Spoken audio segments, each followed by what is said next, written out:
Gloria sea dada para siempre a nuestro Dios eterno y Padre de nuestro Señor Jesucristo, al cual adoramos en esta hora y al cual le agradecemos porque nos ha permitido aún permanecer en pie por su gracia, solamente por su gracia. Hay puntos importantes de la lección de la semana pasada que debemos resaltar antes de empezar hoy con el párrafo 5 del capítulo 26 de la confesión. La lección pasada se tituló La autoridad de la iglesia, y esto implicaba que Cristo es el investido con todo el poder de ser cabeza de la iglesia.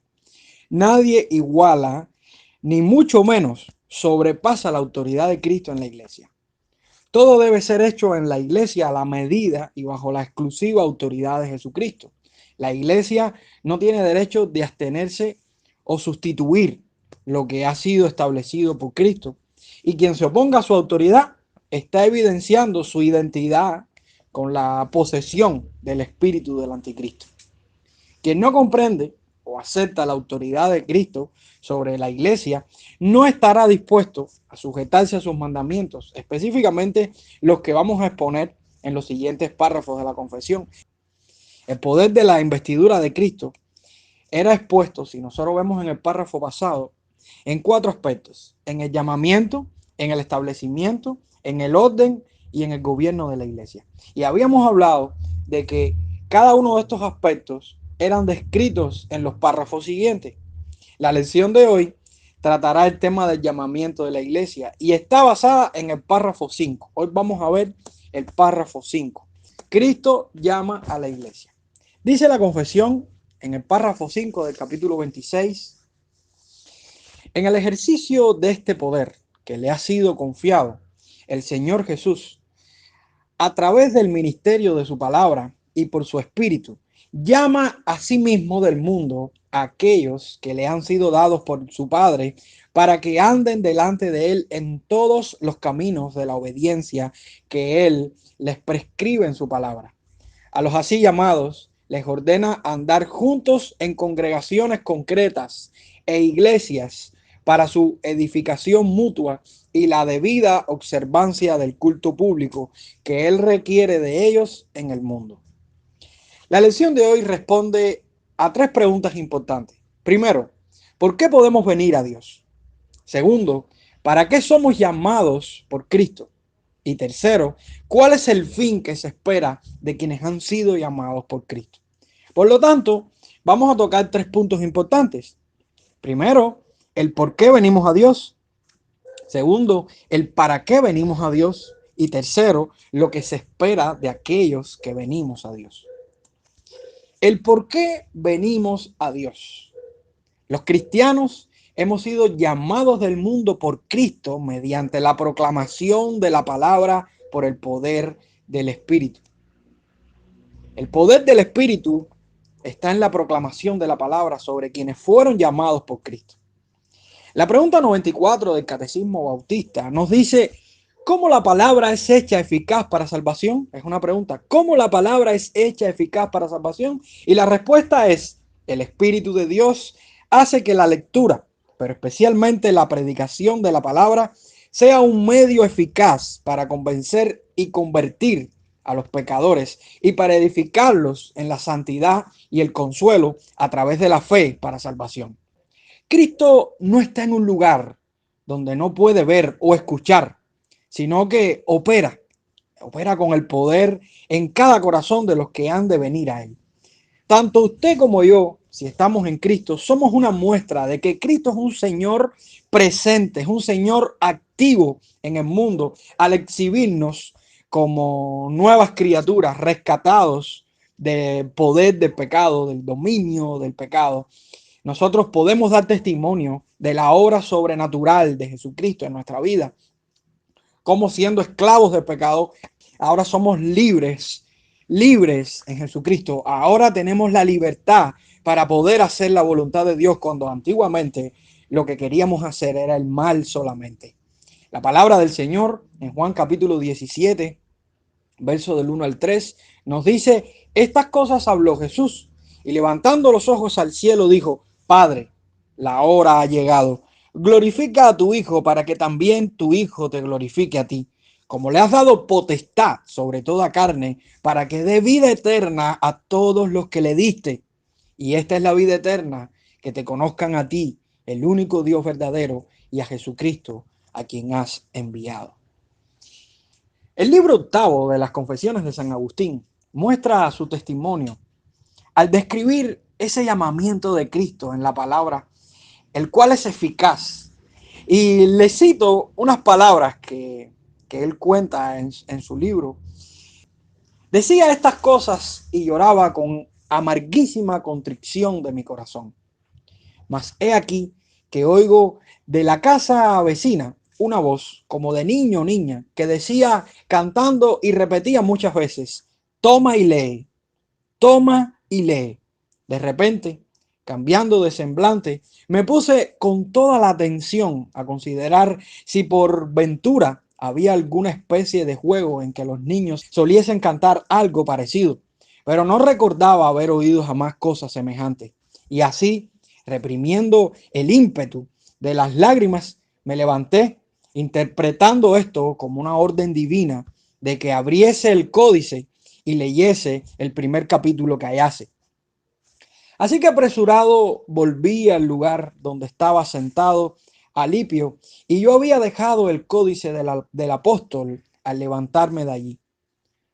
Toméle, pues abríle y leí en silencio el primer capítulo que se me vino a los ojos, y decía: no en comilonas y embriagueces, no en lechos y en liviandades, no en contiendas y emulaciones, sino revestidos de nuestro Señor Jesucristo, y no cuidéis de la carne con demasiado deseo.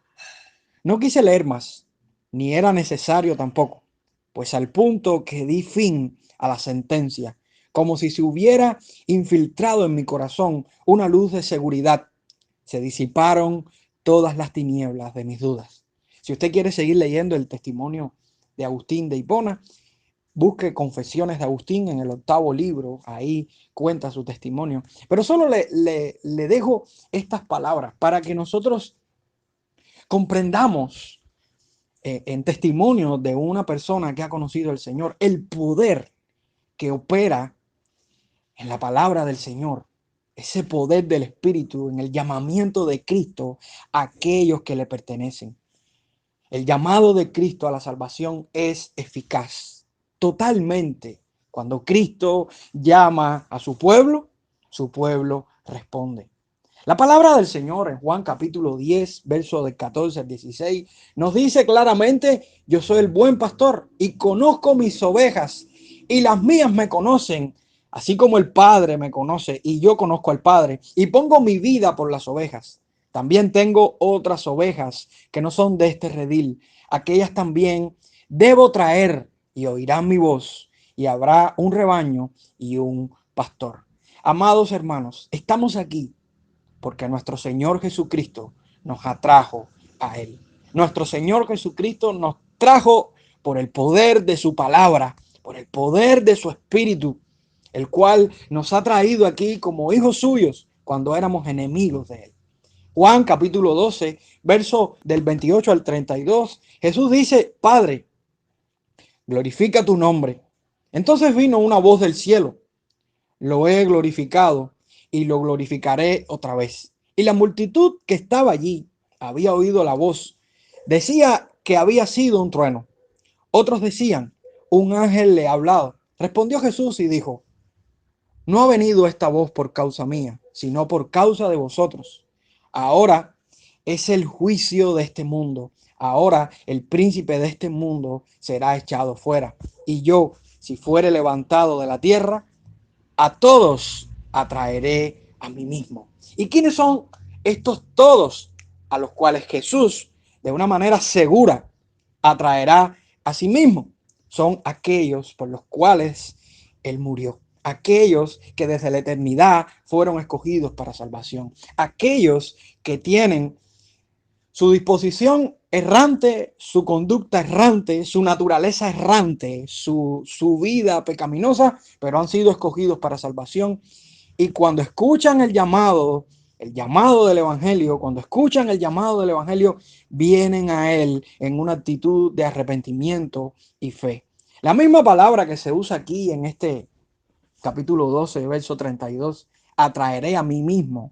Es la misma palabra que se usa en Juan 6:35, cuando Jesús dice, ninguno puede venir a mí si el Padre que me envió no le trajere. Es la misma palabra. El cuso es la palabra en griego.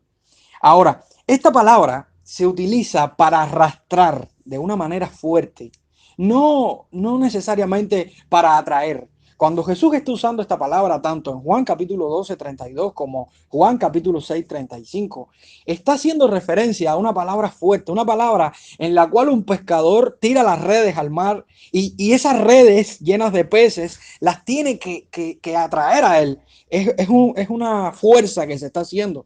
Es la misma palabra que se usa para aquellos convictos que fueron llevados a la prisión, que no fueron con una palmadita en la espalda. Es la misma palabra que se usa para sacar agua de un pozo. Imagínense un pozo sacando agua. Esta palabra está dando el énfasis de que nosotros, por mucha resistencia que pongamos al llamado de Cristo, cuando el llamado de Cristo sea nuestra vida, nosotros eficazmente responderemos a ese llamado. Les pongo una ilustración para que podamos entender. Imagínense que usted tiene su perro en una jaula donde hay 4 perros que tienen el mismo nombre. Usted pasa y usted menciona el nombre de su perro. Por supuesto, los 5 no, los perros se van a llamar. Puede ser que algún perro, como ya se llama de esa misma manera, levante su cabeza y mire. Pero usted le dice a su perro que conoce, pero vamos a poner Pammiche, y Pammiche enseguida le va a mirar y usted le dice, Pammiche, ven. ¿Usted cree que los 5 Pammiches van a venir a donde está usted? El perro de usted va a seguir su voz, porque el perro de usted conoce su voz. Es lo mismo que pasa cuando nuestro Señor Jesucristo llama a los escogidos. Nuestro Señor Jesucristo nos llama en la voz del evangelio, y una vez que los escogidos escuchan ese evangelio, responden eficazmente.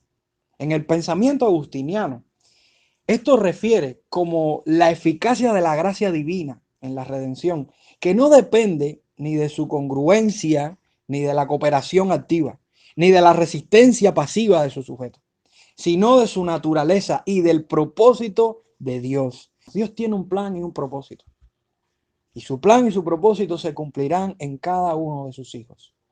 Aquellos que el Padre desde la eternidad escogió son aquellos que llamó, son aquellos que responderán al evangelio en fe, son aquellos que permanecerán y son aquellos que serán glorificados. Como afirma el Catecismo Bautista en su pregunta 34, ¿qué es el llamamiento eficaz? El llamamiento eficaz es la obra del Espíritu de Dios mediante la cual, al convencernos de nuestro pecado y miseria, al iluminar nuestras mentes en cuanto al conocimiento de Cristo y al renovar nuestras voluntades, Él nos persuade y nos capacita para abrazar a Jesucristo, quien es ofrecido libremente a nosotros en el Evangelio. El Señor Todopoderoso hace una obra sobrenatural, una obra de gracia, una obra en la cual el hombre, por mucha resistencia que tenga y haya tenido a la voz de Dios, en el momento indicado, abrirá su corazón al Señor, pero no por su voluntad, no por su fuerza, porque recuerden lo que dice la Escritura, que todos están perdidos, que nadie ama a Dios, que nadie busca a Dios, ni aún quiere ni puede. Todos estamos desviados, pero por gracia somos salvos. Por gracia. Somos salvos por gracia. Y aquí vemos ahora la segunda pregunta que nos hicimos. ¿Para qué somos llamados por Cristo? ¿Para qué somos llamados por Cristo? Y aquí viene la segunda verdad que les quiero transmitir en el día de hoy. El para qué venimos a Dios. Amados, somos llamados por Cristo para obedecer la palabra de Cristo. Los cristianos hemos sido llamados del mundo por Cristo para andar delante de Él en todos sus caminos, en obediencia a su palabra. Mateo capítulo 28, verso del 18 al 20. Jesús dice, y Jesús se acercó y les habló diciendo: toda potestad me es dada en el cielo y en la tierra. Por tanto, id y haced discípulos a todas las naciones, bautizándolos en el nombre del Padre y del Hijo y del Espíritu Santo, enseñándoles que guarden todas las cosas que os he mandado. Y aquí yo estoy con vosotros todos los días hasta el fin del mundo, enseñándoles que guarden todas las cosas, no algunas cosas, no un poquito de cosas, no, todas las cosas que Jesús nos ha mandado. Y esa es nuestra función, ese es nuestro propósito: guardar la palabra de Cristo, guardar la palabra de Cristo, la palabra que nos lleva a ser personas piadosas, que nos lleva a ser cada día más como Él, que nos lleva a cumplir sus mandamientos, que nos lleva a dejar las cosas de este mundo, que nos lleva a vivir consagrados a Él. Primera de Pedro 1:2 dice que fuimos elegidos según la presencia de Dios Padre en santificación del Espíritu para obedecer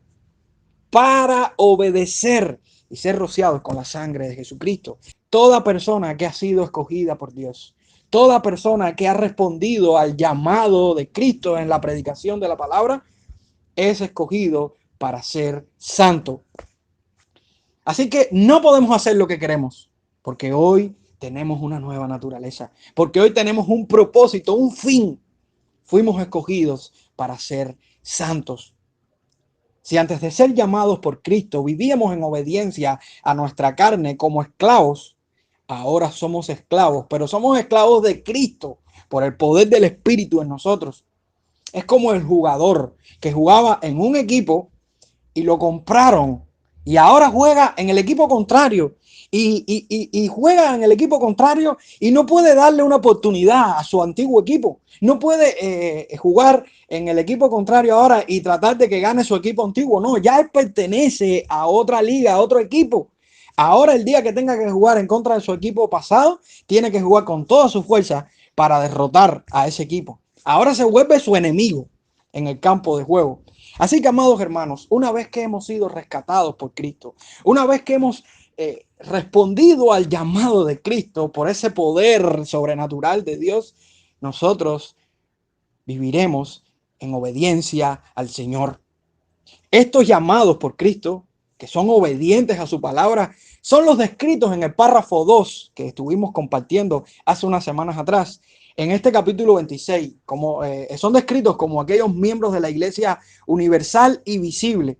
Y sería bueno retomar ese párrafo. El párrafo 2 del capítulo 26 de la Confesión de 1689 nos dice: todos en todo el mundo que profesan la fe del Evangelio y obediencia a Dios por Cristo conforme al mismo, que no destruyen su propia profesión mediante errores fundamentales o conductas impías, son y pueden ser llamados santos visibles, y de tales deben estar compuestas todas las congregaciones locales. La obediencia parte de nuestra creencia correcta en el Evangelio. Hay doctrinas fundamentales, hay doctrinas de muerte que toda persona debe creer para ser salvo. ¿Qué conocemos de Jesucristo? ¿Qué conocemos de la Trinidad? ¿Qué conocemos del pecado? ¿Qué conocemos del hombre? ¿Qué conocemos de la obra de la gracia? ¿Qué conocemos de la eficacia de Dios?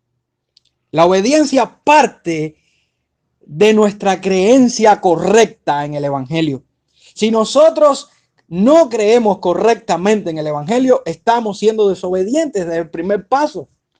Tenemos que conocer qué es el Evangelio, cómo opera el Evangelio, qué nos ofrece Dios en su palabra para que nosotros seamos salvos. Tenemos que conocer esas verdades que transforman nuestra mente. Como dice la Escritura, ¿cómo creerán, cómo oirán si no se les anuncia el Evangelio? Y podemos leerlo en Romanos capítulo 10. Tenemos que escuchar el Evangelio, tenemos que escuchar el Evangelio correctamente. Pero la obediencia no solamente basta con escuchar y creer lo que dice la Escritura, sino también vivir. Esta continúa en la práctica activa de los mandamientos de Cristo en su palabra. Toda aquella persona que conoce el evangelio, que escucha el llamado de Cristo, practica, vive, obedece. Como dice segunda de Timoteo, capítulo 2, verso 19, pero el fundamento de Dios está firme, teniendo este sello. Conoce el Señor a los que son suyos y apártese de iniquidad todo aquel que invoca el nombre de Cristo. Imposible, imposible es vivir de una manera diferente y creernos ser cristianos. Todo aquel que conoce al Señor Jesucristo y responde al llamado de Cristo es una persona santificada, es una persona que está en un proceso de perfección, es una persona que está viviendo una vida por la gracia de Dios diferente. La obediencia no es destruida por errores fundamentales o conductas impías. Escuche esto, errores fundamentales o conductas impías. Filipenses capítulo 1, verso 6 nos dice, estando persuadido de esto, que el que comenzó en vosotros la buena obra, la perfeccionará hasta el día de Jesucristo. Dios empezó la obra en ti, pues Dios la perfeccionará hasta el día de Jesucristo. ¿Quiénes son los que realmente profesan la fe de Cristo? El problema no está tanto en quiénes se van, sino verdaderamente quiénes son los que están dentro. ¿Cuántos números tenemos en nuestras iglesias? A veces lo que estamos buscando es números, hermanos, pero no de verdad almas convertidas a Cristo. A veces hacemos una lista y bautizamos a cualquiera y ponemos en nuestra membresía a cualquier persona. Pasan 5 años. Ellos imitan una conducta piadosa, pero por supuesto su naturaleza es corrompida. ¿Y qué pasa al final de su vida? Al final de su vida se apartan de la iglesia, pero no porque fueron de Cristo, sino porque nunca fueron. Yo creo que nuestra preocupación mayor debe ser que las personas conozcan a Cristo. Porque una vez que las personas conozcan a Cristo, serán perfeccionadas hasta el día final de su vida. Primera de Juan, capítulo 2, verso 19, nos dice, salieron de nosotros, pero no eran de nosotros, porque si hubiesen sido de nosotros, habrían permanecido con nosotros, pero salieron para que se manifieste que no todos son de nosotros. Lo que se espera de aquellos que viven, que vienen a Cristo. Y aquí viene la tercera verdad que aprendemos en el párrafo de hoy.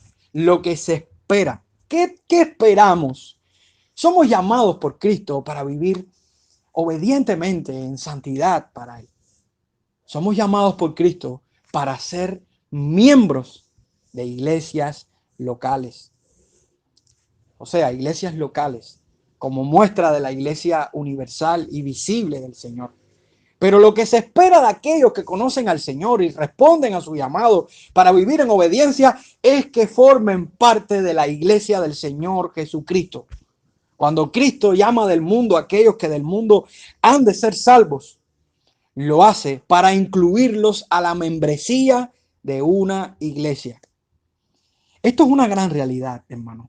El cristiano no debe vivir alejado de la iglesia.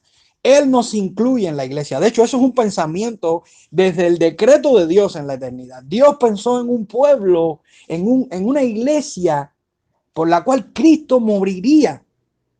Y las personas, una vez que son llamados y se convierten al Señor para pertenecer a la iglesia. Y en este caso, iglesias locales, como el reflejo de ser parte de la iglesia universal y visible del Señor. Hechos capítulo 14, versos del 21 al 23, nos da esta verdad. Dice, y después de anunciar el evangelio a aquella ciudad y de hacer muchos discípulos, volvieron a Listra, a Iconio y Antioquía, confirmando los ánimos de los discípulos, exhortándoles a que permaneciesen en la fe y diciéndoles, es necesario que a través de muchas tribulaciones entremos en el reino de Dios. Y constituyeron ancianos en cada iglesia. Y habiendo orado con ayunos, los encomendaron al Señor en quien habían creído. Miren qué importante este texto. Aquí se le exhorta a la iglesia que permanezca en la fe. Y constituyen ancianos. ¿Por qué? ¿Por qué los constituyen? Ancianos que representan cada una de esas iglesias locales, hermanos. Las personas se convertían y no los dejaban así libres por su cuenta de escoger ellos. No, no, no. Las personas se convertían y se comprometían a un grupo, a una congregación. Y ahí estaban los ancianos para guiarles, para pastorearles. Tito capítulo 1, verso 5 nos dice: por esta causa te dejé en Creta, para que corrigieses a los deficientes y establecieses ancianos en cada ciudad, así como yo te mandé. Y los ancianos, como representantes de esas congregaciones, como pastores de esas congregaciones, estaban mostrando de que habían iglesias locales a las cuales debían pertenecer los creyentes que conocían al Señor. ¿Y con qué propósito somos incluidos en la membresía de una iglesia local? Hay un propósito, y el párrafo, este párrafo 5, nos los enseña. Dice: a los así llamados les ordena andar juntos en congregaciones concretas o iglesias para, y ese para es importante porque indica propósito, para su edificación mutua y la debida observancia del culto público que él requiere de ellos en el mundo. Para edificación mutua. Cuando nosotros no nos congregamos en una iglesia local, cuando nosotros conocemos al Señor y vivimos del internet o de lo que otros nos pueden ayudar, pero no somos miembros de una iglesia local bajo los requisitos que la Escritura nos pone, nosotros estamos privándonos de la edificación mutua y de la debida observancia del culto público que Dios requiere de nosotros en este mundo. Amados, ser miembros de una iglesia local no es importante, es una obligación para todo creyente. Ser miembro de una iglesia local es una prioridad. No es algo bueno, es imprescindible para cada uno de nosotros. Que no pertenece a una iglesia local, una iglesia bíblica, se está privando de cumplir mandamientos que la Biblia nos manda a cumplir, que solamente se cumplen en el marco de una iglesia local. Así que si usted no está yendo a una iglesia local y no pertenece a una iglesia local, busque una iglesia bíblica, una iglesia donde usted entienda que se predica la palabra del Señor, pero únase a esa iglesia, comprométase con esa iglesia, porque Dios le salvó para ser miembro de su iglesia. La edificación mutua y la debida observancia del culto público son manifestados en la iglesia local, por ejemplo, en el momento de ejercer la disciplina. Si nosotros leemos Mateo 18, del 15 al 20, vemos cómo se ejerce la disciplina. Pero se hace en el marco de una iglesia local. No podemos ejercer esa disciplina como si fuéramos dos cristianos distantes donde no tenemos compromiso con una congregación. Esto solamente se puede hacer en el marco de una iglesia local. Como mismo se hace en 1 Corintios capítulo 5, la disciplina. Nosotros no podemos ejercer la disciplina si no estamos en ese marco. Pero también la constitución de ancianos que pastorean a la iglesia, por ejemplo, en Hechos capítulo 14, del 21 al 23, nos muestra de que hay iglesias locales y que esta edificación mutua y que esta debida observancia está muy vinculada a la guianza de pastores que Dios puso en nuestras congregaciones, ancianos que son los pastores. Después más adelante vamos a ver este tema y vamos a ver cómo es el gobierno de la iglesia. Pero es importante que nosotros entendamos que Dios puso pastores, los puso en las iglesias, en las congregaciones. ¿Para qué? Para que nos animen, para que nos pastoreen, para que nos lleven más a Cristo. Pero también la predicación de la sana doctrina. Cuando nosotros vemos 1 Timoteo 1:3, ahí la Escritura nos enseña. En una iglesia local, nosotros somos edificados cuando escuchamos el mensaje del Evangelio, como ese momento donde la iglesia tiene un credo, donde la iglesia tiene un sistema de pensamientos bíblicos en el cual ellos creen y tienen sus credos, tienen sus confesiones, tienen sus postulaciones doctrinales. También nosotros leemos, por ejemplo, 1 Timoteo capítulo 3, del verso 14 al 16, donde nos dice la Escritura que la iglesia es columna y baluarte de la verdad. El vivir piadosamente y el comportarnos piadosamente es fruto de la edificación mutua, es un resultado de esta edificación mutua, de la debida observancia del culto público. ¿Cómo vivimos? Amados hermanos, en el marco de una iglesia local, nosotros aprendemos lo que necesitamos para poder vivir en obediencia al Señor, para poder ser edificados mutuamente. Por eso entendemos que lo que espera Dios de nosotros cuando venimos a Cristo es que seamos miembros de su iglesia.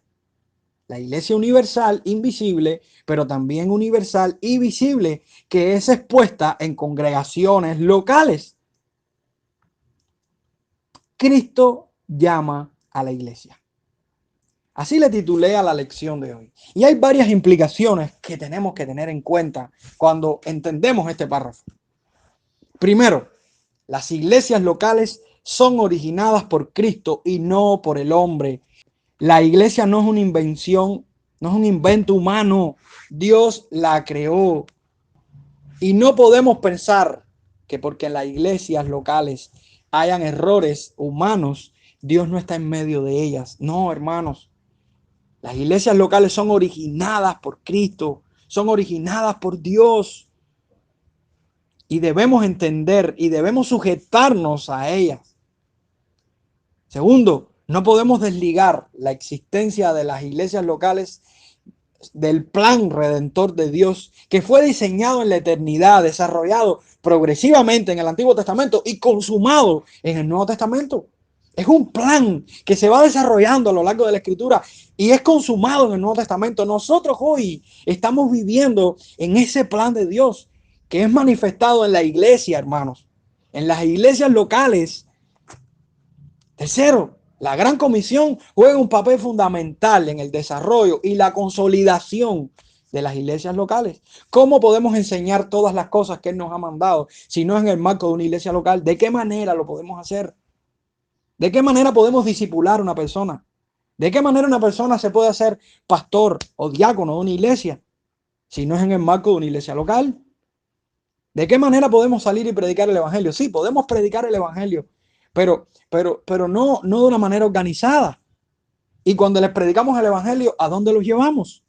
Si no es a nuestra iglesia local o a la iglesia local de la que salimos. Cuarto, todo verdadero creyente debe ser parte de una iglesia local. No está bien que no nos estemos congregando. No está bien que no seamos miembros de una iglesia local. La iglesia local es tan bíblica como la iglesia universal. Qué mal concepto a veces tenemos y qué desprecio a veces tenemos sobre las congregaciones locales. Quinto, las iglesias locales son imprescindibles para la edificación de los creyentes. Imprescindibles. Piensa seriamente. Primero, si no te estás congregando. Segundo, si no le das valor a la iglesia local. Búscate una iglesia local bíblica, una iglesia local que predique la sana doctrina, una iglesia local que quiera cumplir la escritura, porque es muy importante y yo diría imprescindible que seamos miembros de iglesias locales. Y sexto, las principales tareas de la iglesia son, primero, la salvación de los perdidos.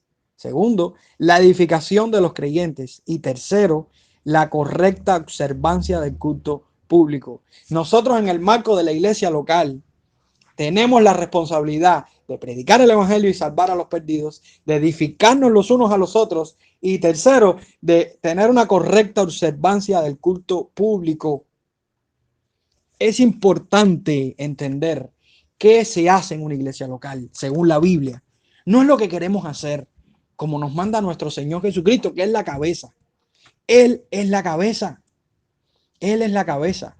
Cristo llama a la iglesia. Así que, amados hermanos, en este día, si Cristo te llamó con un propósito, te llamó con un fin, para que obedezca su palabra, para que viva su palabra y seas miembro de su iglesia universal e invisible, pero también universal y visible, que es expuesta a través de una iglesia local, de las iglesias locales. ¿A cuál iglesia perteneces? Te reto en este día a que corras y vayas a una iglesia local, que te comprometas con una congregación, porque así estarás obedeciendo la palabra del Señor. Que Dios te bendiga en este día.